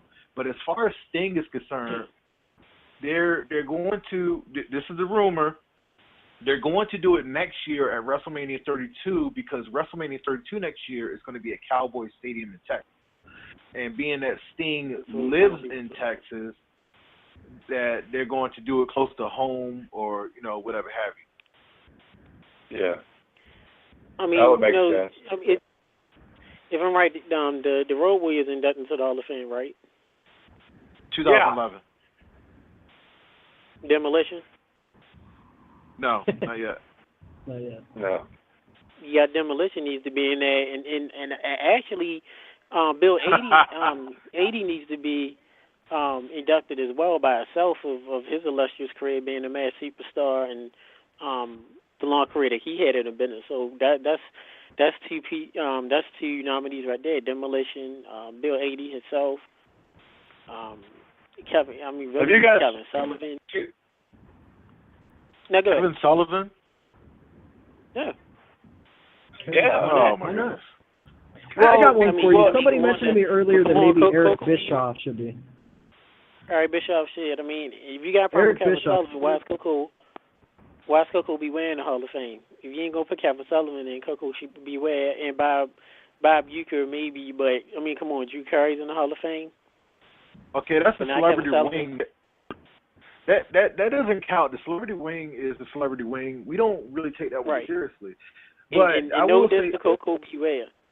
No diss to Coco Beware, and I know he was a big part of the cartoonish WWF 80s. Kevin Sullivan, if you look at his history in the business, backstage, writing and whatnot, similar with J.J. Dillon, talking with him, he should be in the Hall of Fame. Well, yes, and I'm gonna tell you this: Professional Wrestling Hall of Fame, yes, but WWE Hall of Fame, no. I'm gonna tell you like this: Nick, I don't think Kevin Sullivan should be in the Hall of Fame in WWE arena. Kevin Sullivan, to me, and this is a conspiracy thanks to NFC for sending me this link, YouTube, like last year when Ultimate Warrior died. He sent me a conspiracy video of the three deaths. It was Chris Benoit, it was Ultimate Warrior, and it was, I forget who the third person is. And they were saying how Kevin Sullivan orchestrated the whole thing, not Chris Benoit, even though Chris Benoit had the condition. Now, Kevin Sullivan had a very good career. He'd been around for so long, but he's also a controversial figure too. And the way that WWE is now, I don't think it's going to work because just like Abdul the Butcher, which some people say he shouldn't be in the Hall of Fame, I think Kevin Sullivan is in that same light of the actions of what they do and what goes on behind the scenes. Now, if he does get into the WWE Hall of Fame, fine. but it just right now with the crappy product WWE is doing and trying to uplift it, which, you know, I personally don't think Kevin Sullivan is a right fit. You gotta, and once I say this, I'll let George. I'm sorry, I'm saying George. I'm reading what a fan has posted on one of our pages. And I say this, I'll let Brandon chime in and Michael is okay. WWE Hall of Fame is the WWE Hall of Fame. Think about who's in it. Yeah. It's not a legit Hall of Fame. Kevin Sullivan won't be in the actual Pro Wrestling Hall of Fame because of his stature. He's not like a legit wrestler like a Billy Robinson or Danny Hodge or Kurt Angle or what have you. But this is WWE. They are entertainment. They own every single, basically, branch of sports entertainment or wrestling that there is, except for the USWA. So therefore, Kevin Sullivan, looking at background of what he's done, dealing with the whole characters of the territories and starting in Florida with the Mike Grahams and the Eddie Grahams and Rick Hogan before he came in, and the Taskmaster and the devil worship and all of that, that's pretty significant. And the Hogan humping. Yeah, and the fact that him, I mean, if that's the case, you can look at everybody else in the Hall of Fame and put a snowman. I mean, you got. Isn't Mr. Perfect in the Hall of Fame? Yeah, but he deserved it. Yeah, but then if you talk about controversy, he also did a lot of drugs and OD'd. So here's the thing, though. When it comes to the Hall of Fame, like you gotta, with Kevin Sullivan, look at what he did. I mean, over course and remember we're talking about WWE of how they do and what they do. Leave it on Albano, Snooker, Pat Patterson. You got Big John Studd. Most of these guys like Big John Studd was big figures, mainly known for their territorial days. Yeah, they were big in WWF, but look at what they did. Tito Santana, Pete Rose in there, Piper, yes. Kawhi Bob Orton, yes. Nikolai Volkov, okay. Iron Sheik, of course, Eddie. Mean Gene, Sensational Sherry. Vern Gagne, who had literally nothing to do with WWE at all, but because they owned the AWA, they had to induct them. So the Carlos Colon. Carlos Colon, who had nothing to do with WWE, but because of what he contributed to a lot of the boys in Puerto Rico, I feel why not? Why not put Kevin Sullivan in down the line? Real quick, Michael, Brandon, what's your thoughts? Yeah, I mean, to me, honestly, I want to ask you guys this question. I'm not sure if you guys think about it this way, but is it the actual Hall of Fame induction that really matters, or is it just the WWE giving people credit that they deserve? Because honestly, you can't go to the Hall of Fame yet. I mean, they're looking at a location, but I mean that's ridiculous. It should have been built years ago. But does it really matter who makes the Hall of Fame? Like you guys keep bringing up Coco Beware and all that. Or, I mean, is it the actual fact that somebody went to the Hall of Fame, like even Macho Man, or is it just that WWE is actually giving somebody credit that they deserve, the night before WrestleMania? So like basically what I'm saying is, does it really matter who goes in the Hall of Fame as long as everybody gets the credit they deserve? Or, I don't know. I just think the Hall of Fame is so convoluted and messy. Like you're talking about Pete Rose, Coco Beware, Drew Carey. I don't know. It seems the criteria to be in the WWE Hall of Fame doesn't really seem to mean a whole lot. To me, I don't really care if Kevin Sullivan goes or not. Macho Man, yeah, because he deserves to be recognized by WWE. You see what I mean? Yeah. Right. Yeah, but like you said real quick, the point is that it's a lot of these big names, and as I turn over to Michael, like you mentioned and y'all mentioned, a lot of these big legendary names are starting to dwindle. You got, Sting is left out there. You got Undertaker. You got The Rock whenever he decides to. You got Savage, of course, after that. What do you have really left? So you got to go down, Kevin Nash. all the A-list players. The A-list players are down, so now you got to go to the B-list and maybe even C. Real quick, Michael, what's your thoughts?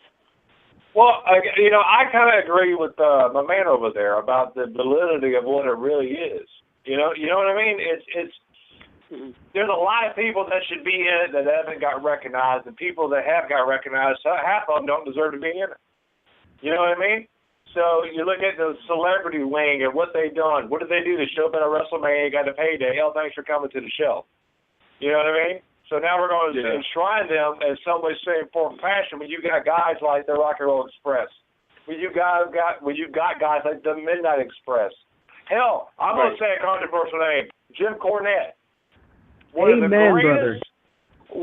greatest talkers ever in the history of the pro wrestling. Not only does he have a mind for a business, but he has the Louisville lip, as I like to call him.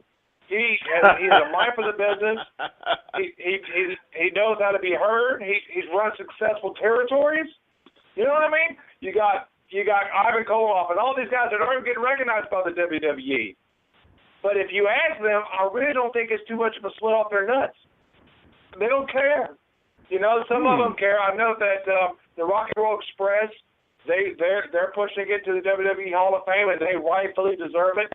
Ivan Koloff is pushing to get into the WWE Hall of Fame, and he so rightfully deserves it. Because if it wasn't for him, they would have never proved Bruno was not this unstoppable force. He was the first one to beat Bruno in the Garden. Yep. Yes, he was.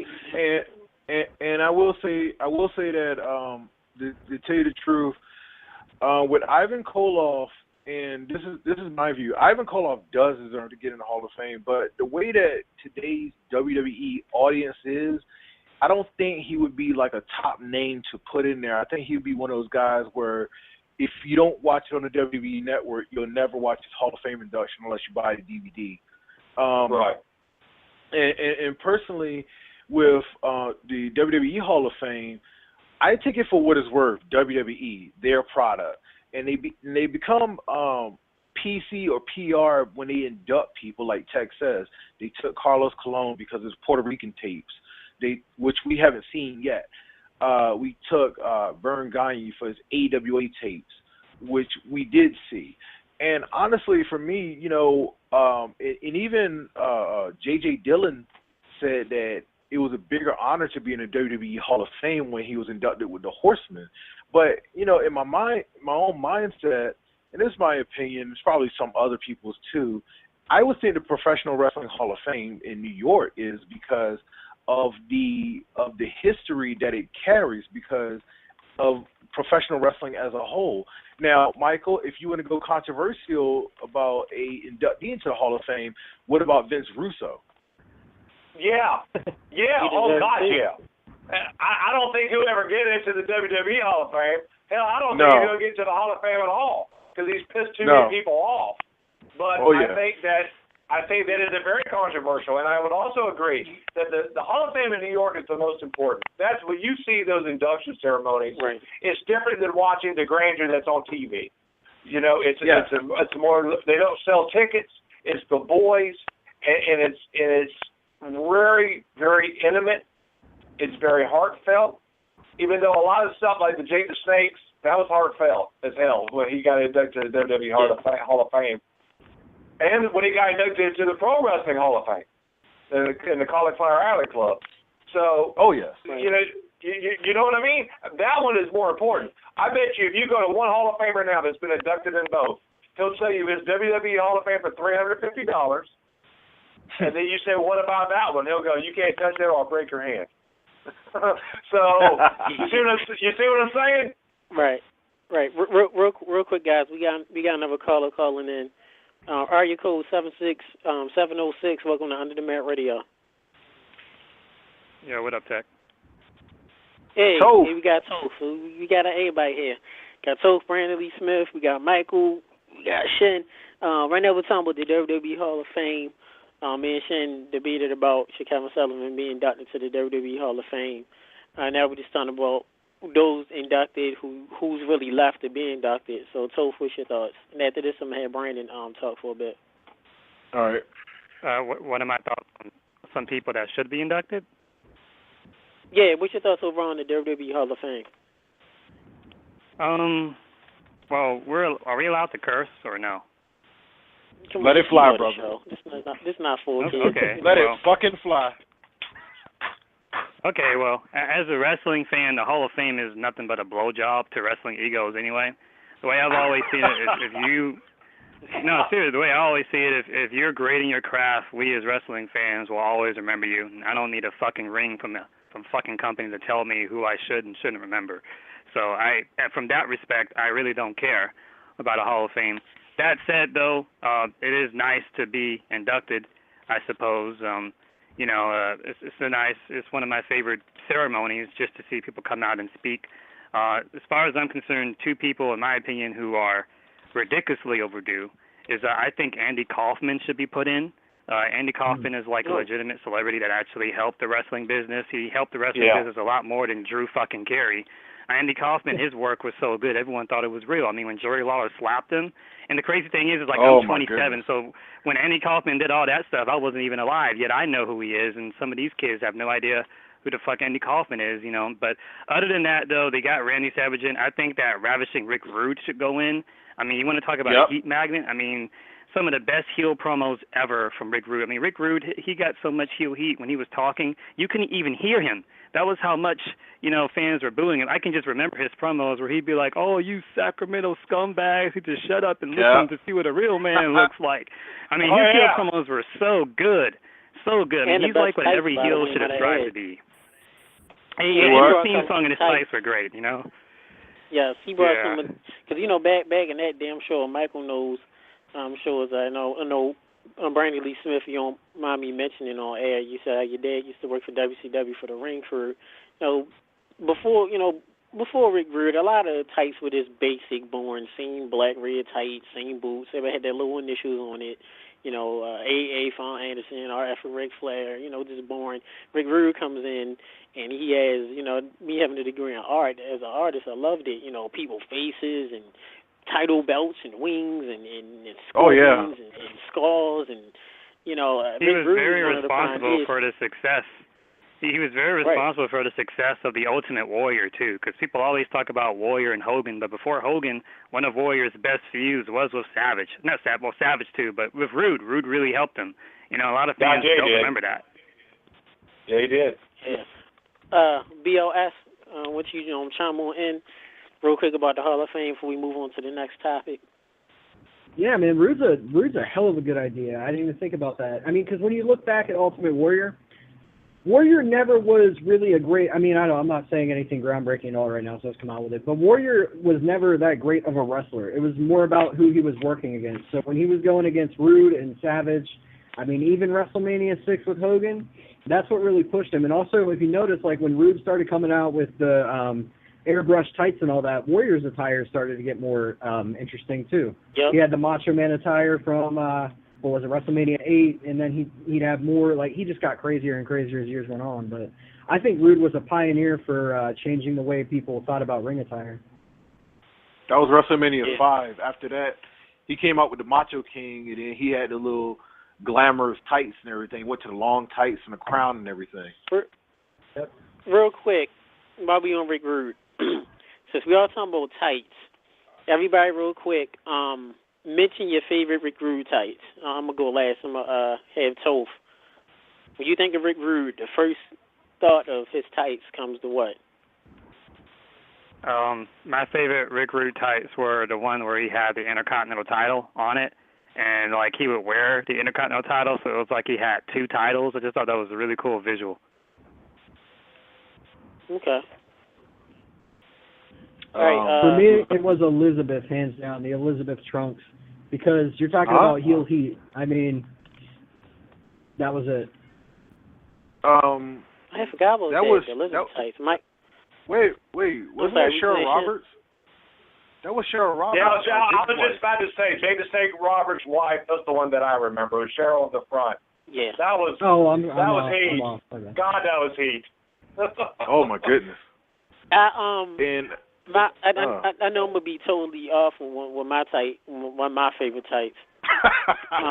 Is if y'all shut up. If y'all remember this, I think I told. Trending on Twitter, tech tight. Big tights. I think I told Brandon this before.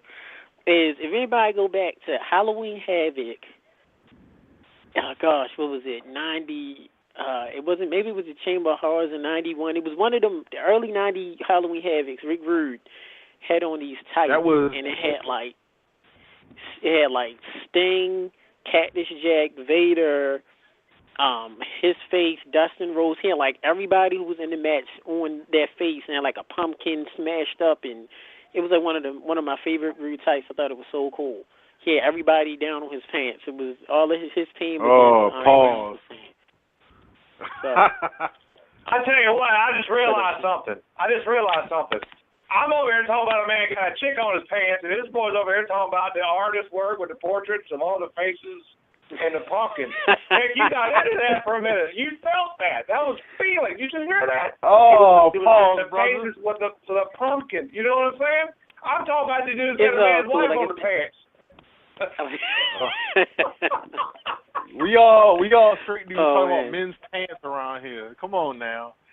I will. Okay, since we mentioned Savage real quick, and then I got another topic. I know which is probably going to take a while. Is when you think of Randy Savage's career, tell me either the first thing that pops in your mind, either favorite interview or favorite match. And I'm gonna start with Michael. WrestleMania 3. Okay, who's that? Brandon?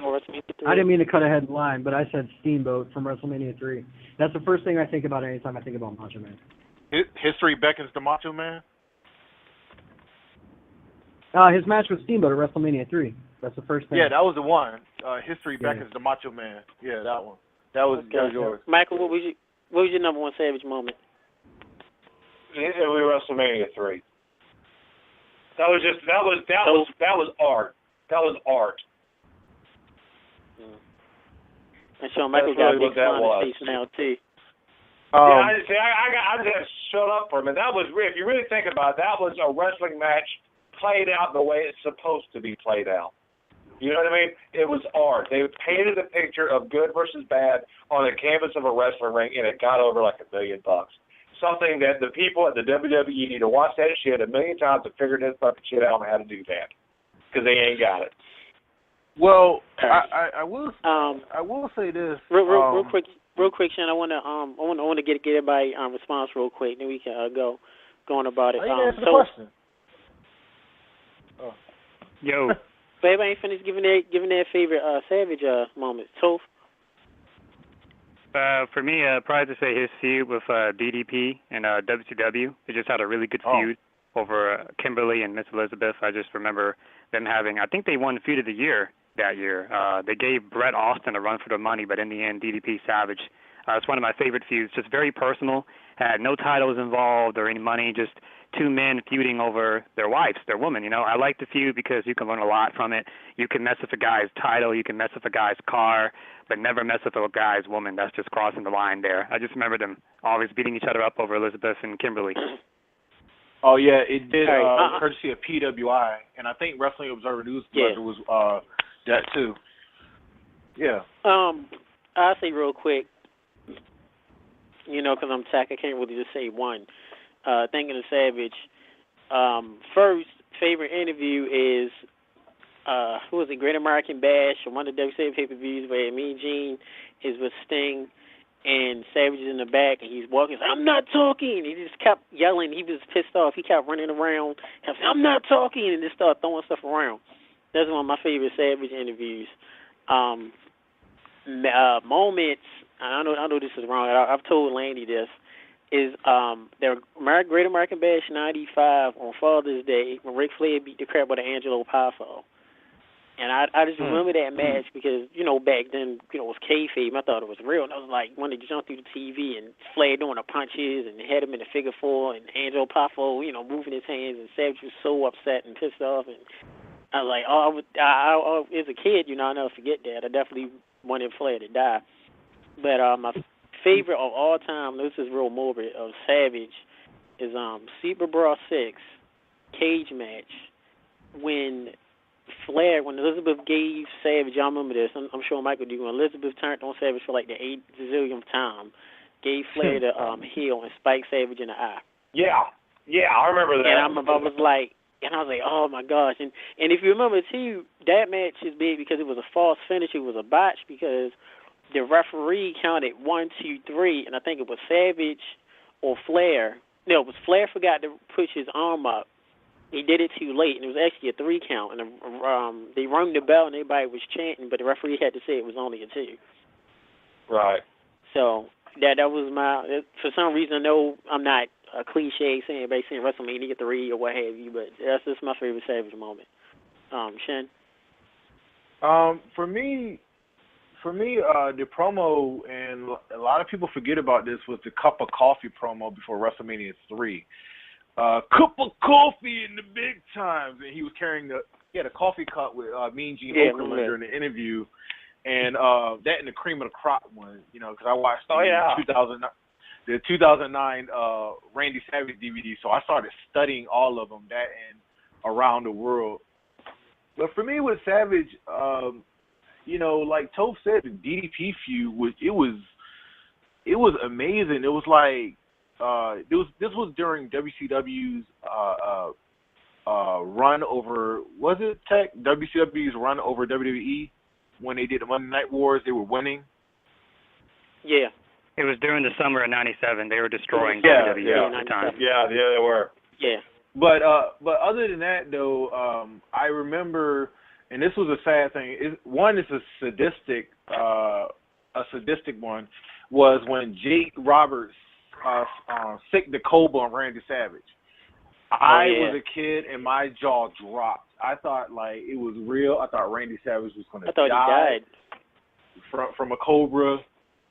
And it was that, and because before then it was the Ultimate Warrior feud that ended at WrestleMania 7. But what happened was Randy Savage was more over than the Warrior with the proposal to Elizabeth.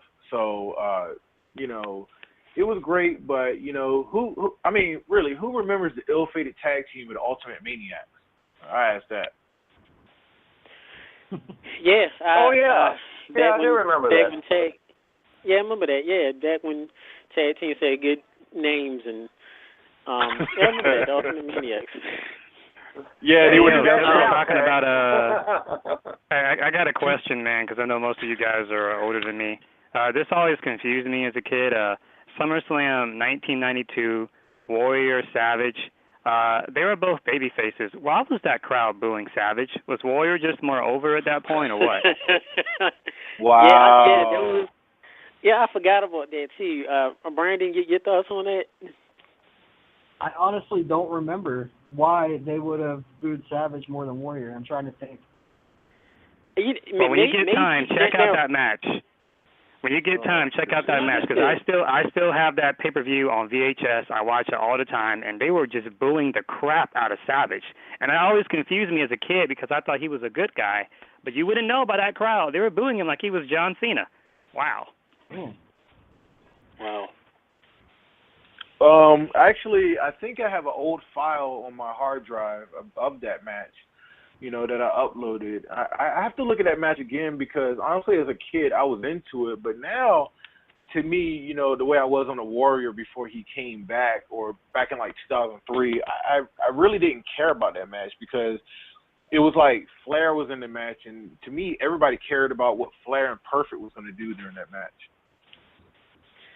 Well, while we're on it, and we have a round table, we'll talk about anything. That's about everybody loves our shows. We can just go off the cuff.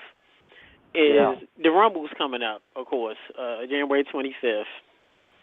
And of course, everybody's fussing about who's going to win the Rumble. The WWE doesn't even know. Inside sources, I know for a fact, WWE is not even sure who's going to win the Rumble themselves. So stop these marks on YouTube and Facebook acting like you know the business and saying how WWE is going to have this one guy. WWE not even sure who they're going to have to win. But since we have everybody here, as the Rumble is shaping up, who do y'all think one by one is going to win the Rumble? Shin, you can start off and then go around Brandon, Toph, Mike. I hope it's misconception because for many months we talked about how Roman Reigns is going to win the Rumble and beat Lesnar for the belt at WrestleMania. Huh? Yeah, they're going to beat Lesnar. Yeah, with his cartoonish promos and Vince McMahon is writing. But everybody is, well, at least I'll put it like this. The Machine, which is WWE, is getting Roman Reigns to win the Royal Rumble because of his performance from last year, and they're trying to groom him. Now, the wrestling fans want Daniel Bryan to face Lesnar and win the Royal Rumble.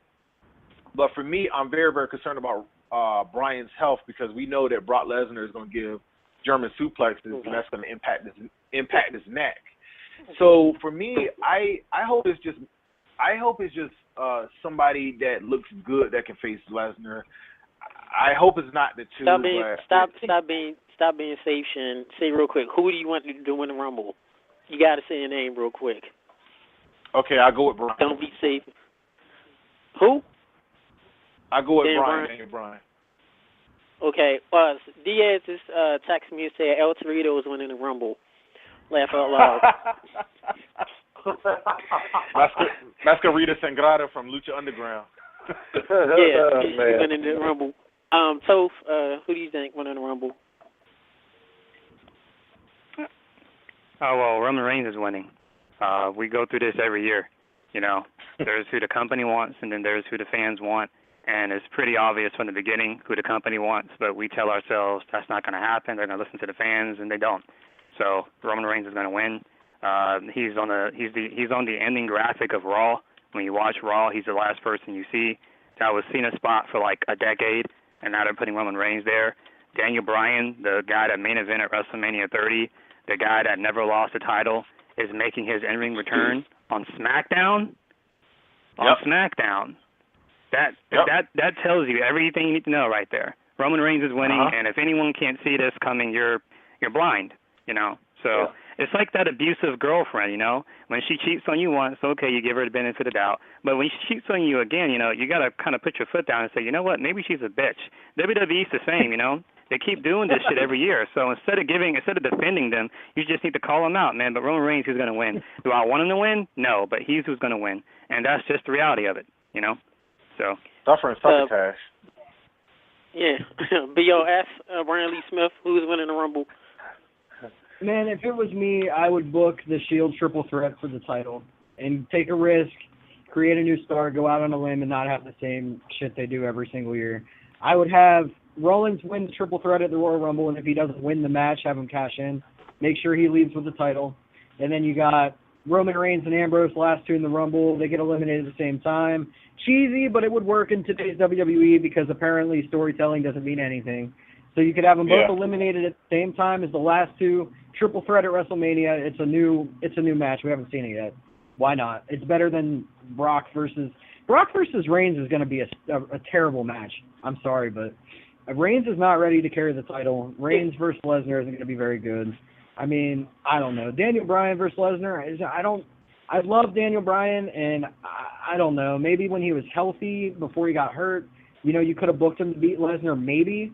But I don't know, dude. I think it needs to be Shield triple threat. I think that's the best way to go. Is that what WWE is going to do? Absolutely not. They're going to try to take the safe bet, and they're going to probably take Roman Reigns with his story tales and, you know, nursery rhymes and everything, and then, you know, continue to write horrible promos and shove him down our throats until we wish we had Cena back. Well, I'll say this.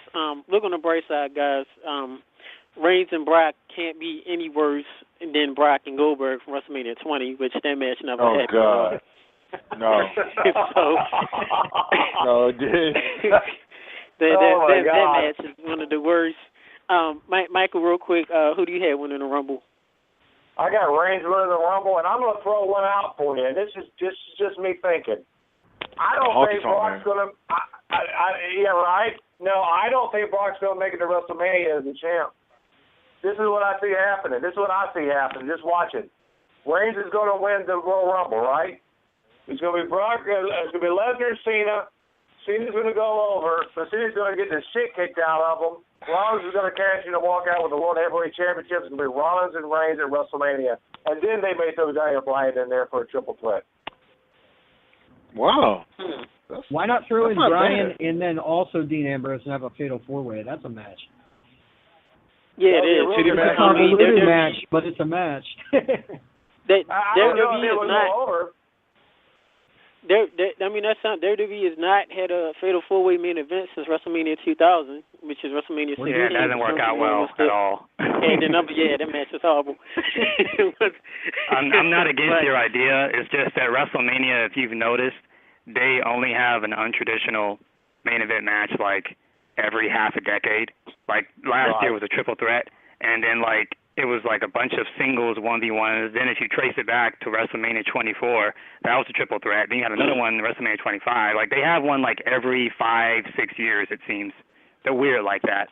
Well, yeah. See, and like I say real quick is like I said, I would love to see the triple, the Shield and Bryan main event, but let's be realistic. As much as we would love it in the fan, it's WWE. If it was TNA, if it was Ring of Honor, if it was Japan Wrestle Kingdom 10 or 13 or 9, we'll work. But it's WWE, it's WrestleMania. They're going to put their money makers on there, whoever puts most butts in the seats. Sadly, Duck Lips, Green Eyes, Roman Reigns will win the Rumble. Green sadly. Lips. And once he do that, yeah, he does the duck lips all the time. He does, which is a pause moment. And if anybody don't know what the duck lips is, please Google it. Sensational One does it a lot during the road trips, but we'll leave it alone. Roman Reigns will. Roman Reigns will win the Rumble. Sad to say, just remember how fickle the fans are. Man, told us about this a lot. This last year, everybody wanted Roman Reigns to win. They booed Batista. Now this year, guarantee Roman Reigns probably will win. And if Roman Reigns wins, that's when the fans will start hating him because he's the next big thing that WWE wants to push. I disagree with that though, because everybody wants to say that the IWC is so fickle and whatever, and I don't really think of myself as part of that. I guess we all are because we're all marks. We wouldn't be sitting here talking about it if we weren't marks. But basically, that is true. But hang on, real quick. You took your slogan. You got Roman Reigns last year. Everybody wanted him to win, but that's because they knew Batista was going to win. I don't think it really had anything to do with Roman Reigns. Then this year, Roman Reigns is kind of like the stand-in, you know what I mean? But now Daniel Bryan's back, so everybody's going to want Bryan to win. And it was the same way people wanted Bryan to win last year. I have a point. Should I take this one? Let me know. Okay. All right, yeah, real quick, go ahead, Toph. Oh, man. Well, I covered this earlier on Nate's show, and here's the truth about Reigns. It's actually very simple, and it's got nothing to do with the IWC. I made an analogy before. The main consensus is people don't think Reigns is ready, and he's not ready. That's something we can all agree on. In the past in wrestling, there have been people that have been pushed. When they were pushed, they were not ready. When Cena was pushed, he wasn't ready. When Batista was pushed, he wasn't ready. When Warrior was pushed, he wasn't ready. When Goldberg was pushed, he wasn't ready. But see, the thing that all those dudes have is that even though they were not ready when they were being pushed, they were pushed at a time when the majority of fans were behind them. When Warrior was pushed, the Warrior thing was surpassing Hulkamania. When Goldberg was pushed, fans were into the undefeated streak. When Cena was pushed, fans were into Thugonomics. When Batista was pushed, fans were genuinely into him. Right now, at this point in time, today, can you honestly say that the majority of fans are behind Roman Reigns? No. Right now, fans are behind Dolph Ziggler. Fans are behind Dean Ambrose. Fans are behind Bray Wyatt. Fans are behind Seth Rollins. Fans are behind Daniel Bryan. Roman Reigns, the fans right now, the majority is just not behind him. He's being pushed at a time when the majority is not behind him, and that is what you call force feeding. And you know something else Roman Reigns doesn't have? All those other guys I just told you, they all had mid-card feuds built up to the eventual main event push. Goldberg, he beat the Flock. He beat NWO before he beat Hogan. Warrior, he beat Honky Tonk Man. He beat Rick Rude before he beat Hogan. John Cena was feuding with JBL, and before that he was feuding with Big Show. Before that it was with Eddie Guerrero. Before that it was with Brock Lesnar. And Batista, because he was part of Evolution, he was feuding with multiple people. Well, who is Roman Reigns feuded? Who did he feud with? Big Show? The Shield broke up, right? The Shield broke up, right? He beat Randy Orton. He beat Randy Orton at SummerSlam, and then after that he was supposed to feud with Seth Rollins, but then his stomach thing happened. so he took some time off. But then by the time he came back, Rollins was too solid of a heel. They couldn't have him go over. They couldn't have him fight Bray Wyatt because Bray Wyatt's fighting Dean Ambrose. This is where he could have fought Sheamus if he was heel, but Sheamus was just MIA. You can't have him fight Sheamus. You can't have him fight Rusev because they're saving Rusev for for Ryback or whoever he's going to lose to. So there's absolutely no one for Roman to fight to get established, and that is why fans are not behind Roman Reigns. This is not Reigns' fault. It's not his fault. It's not the fans' fault. It's Vince's fault. It's just the fact that Reigns, the Reigns just had the matches with Randy Orton. He has nobody, which is true, Toe. Now, I want to ask you guys this because I felt the hole in the gap when you talk about the Royal Rumble last year.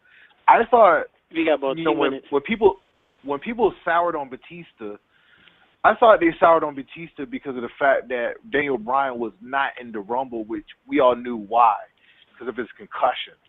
Now, I thought they soured on Batista, and they soured on Rey Mysterio being number 30 because they thought Daniel Bryan was going to come out. And that's what I thought. Then when Batista came back and Daniel Bryan wasn't in it, I thought they soured on Batista because they knew he was going to win. Yeah, that's pretty much what happened. Anybody real quick want to take that? Yeah, that's 100% correct. I like Batista, but my problem. Oh, okay. Make it real quick. But they popped big. They popped big like when Batista came back, but when the Rumble came and Daniel Bryan didn't show up, they didn't book him. They booed Batista. And they booed Mysterio. Real quick, guys. But like Coach was saying, it was. I'm sorry, man. Go ahead. We got NXT Gameboy back real quick. We can have him chime in real quick. NXT Gameboy. Yes, fellas. Well, sorry for the delay and everything. Doing some corresponding work. This has been an excellent show. All the new stuff. Good God Almighty. And I missed all of it. Can y'all do it again? And like include no. Okay. All right, let's reset. Let's restart the whole show. Kick the theme music now. I mean, actually, I can do that. I can play the theme music now. No, don't worry about it. No. We got a few moments left in the show. But I just want to say y'all did an excellent job. Now, I'm glad that the fans out there have got a chance to really hear everything that's been going on and stuff. Now, I got a bit of news real quick that I want to let everybody know that Under the Mat Radio will be at WrestleMania this year. Yes. Wow. Under the Mat Radio. Oh, that's will big. be at WrestleMania this year. Where's the catchphrase, Gameboy? The catchphrase is get your money up. No. Hold on. Which catchphrase? I have several catchphrases. So which one is appropriate for this moment right here? Is it the intro? The intro? What was it? Yeah. Is it what it is? What it do? Spell correctly? Yeah. Spell correctly. Oh, okay. All right. No, I'm sorry. Multiple choice. Yeah, I gotta do the famous Feud. Good answer. Yeah, good answer. Yes, Under the Mat Radio will be at WrestleMania this year. So you'll see Tech, you will see the boy NXT Gameboy, and our correspondent Shin-Blade. All three of us will be at WrestleMania this year. It's going to be fantastic. We're going to be getting interviews and stuff. We're going to be talking with some of the guys in the back and everything, and some other promotions that's going to be kicking off around WrestleMania that don't have nothing to do with WWE. We'll be going to see them also, and it's going to be awesome. It's going to be great. Real quick, while I got everybody on here speaking the news, I want to break a few news tabs for Under the Mat Radio since we are on, and we do have about a few more minutes left, about 7 minutes. First of all, thank everybody for calling in. You don't have to go anywhere. You can stay on to the end. Toph, good old you with BLS. Definitely miss you most. Miss you much, man. No homo. Good old buddy Michael Scott. Independent Wrestling. Real quick, want to announce news for Rage Pro Wrestling. Talk to the people today. Rage is still going on. Rage had to take a back burner due to some business things that came up, but Rage Pro Wrestling will be coming back. February they will be making an announcement when they'll be coming back. So Rage Pro is not dead.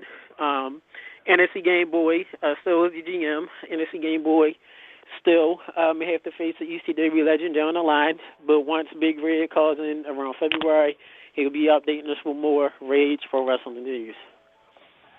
You're going to get your second of all, It isn't going nowhere.